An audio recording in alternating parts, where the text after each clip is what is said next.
ईसा पूर्व में मौर्य एम्पायर का सबसे शक्तिशाली राजा था अशोक। उन्होंने अपनी आधी जिंदगी जंग में बिताई, लेकिन 261 ईसा पूर्व में कलिंगा की लड़ाई ने सब बदल दिया। लाखों लोगों की मौत, खून से भरी जमीन, ये सब देखकर अशोक टूट गए। एक सम्राट जो विजय का प्यासा था, अब शांति और धर्म के मार्ग पर चल पड़ा। अशोक ने अपना ध्यान धर्म पर लगाया, बुद्धिज्म को अपनाया और कहा, युद्ध नहीं, दया मेरी नीति होगी। ये बदलाव का पहला कदम था। उन्होंने पूरे एम्पायर में स्तूपस और पिलर्स बनवाए, जिन पर धर्म के रूल्स लिखे थे। इन्हें आज हम अशोकन ईडिक्ट्स कहते हैं। अशोक ने केवल खुद को नहीं, पूरी दुनिया को बदलने का संकल्प लिया। मिशनरीज को सीलोन, सेंट्रल एशिया और अफगानिस्तान भेजा। बेटे महिंदा और बेटी संघमित्रा श्रीलंका गए और वहां थेरावाद बुद्धिज्म की नींव रखी। पाटलिपुत्र में अशोक ने थर्ड बुद्धिस्ट काउंसिल बुलाई।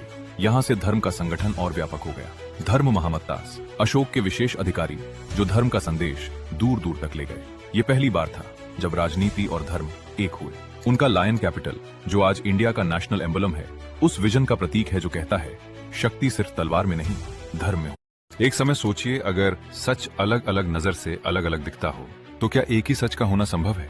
जैन दर्शन कहता है, शायद नहीं। जैन फिलॉसफी कहती है कि हर चीज को समझने के 3 तरीके हैं, आनेकांतवाद, स्यादवाद और न्यायवाद। हर एक का मतलब है दुनिया को देखने का एक नया नजरिया। आनेकांतवाद का मतलब है नॉन एब्सोल्यूटिज्म। एक ही चीज को अलग अलग नजरियों से देखा जा सकता है और हर नजरिया सही हो सकता है। फिर आता है स्यादवाद, जो कहता है कि हर बात शायद के साथ शुरू होती है। एक व्यक्ति जो कहता है ये सच है, वो सिर्फ एक एंगल से कह रहा है। स्यादवाद को समझने के लिए जैन दर्शन कहते के अनुसार हर बात को 7 मोड्स में देखा जा सकता है। हर मोड एक पार्टियल ट्रुथ को दिखाता है। न्यायवाद का मतलब है पार्टियल व्यू पॉइंट्स।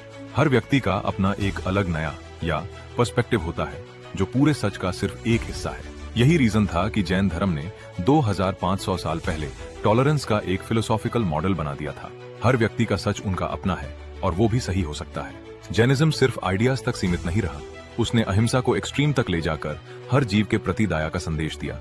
छोटी से छोटी चीज भी महत्वपूर्ण है।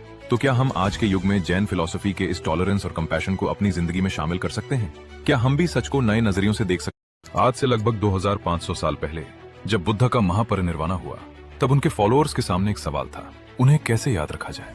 जवाब मिला पत्थर में, कार्विंग्स में और आर्किटेक्चर में। 3 स्ट्रक्चर्स ने बुद्धिज्म की पूरी दुनिया को डिफाइन किया, स्तूपा, चैत्य और विहारा। हर एक का अपना अलग मकसद था, अपनी अलग पहचान थी। स्तूपा एक डोम शेप स्ट्रक्चर था जो बुद्धा के रेलिक्स और एशेस के ऊपर बनाया जाता था। सांची का महास्तूपा सबसे आइकॉनिक एग्जाम्पल है। इसके 4 तोरानास बुद्धा की लाइफ की कहानी कार्विंग्स में बताते हैं। स्तूपा का डोम यूनिवर्स को रिप्रेजेंट करता है, हर्मिका सेक्रेड इनक्लोजर है और चत्र एनलाइटनमेंट का सिंबल है। स्तूपा के अराउंड क्लॉकवाइज परिक्रमा करना एक सेक्रेड प्रैक्टिस थी। चैत्य एक रॉक कट प्रेयर हॉल था, सीधा पहाड़ को काट के बनाया गया।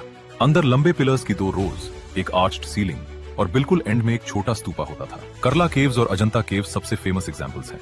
एक आर्च्ड सन विंडो से प्राकृतिक रोशनी अंदर आती थी। यहाँ मंक्स और पिलग्रिम्स वर्शिप करते थे। विहार एक रेसिडेंशियल मॉन्स्टरी था जहाँ मॉन्क्स परमानेंटली रहते थे। सेंट्रल कोर्टयार्ड के चारों तरफ छोटे सेल्स होते थे, एक तरफ प्रेयर हॉल और दूसरी तरफ स्टडी रूम्स। नालंदा और तक्षशिला दुनिया के सबसे बड़े एंशिएंट विहार थे। यहाँ थाउजेंड्स ऑफ मॉन्क्स रहते, पढ़ते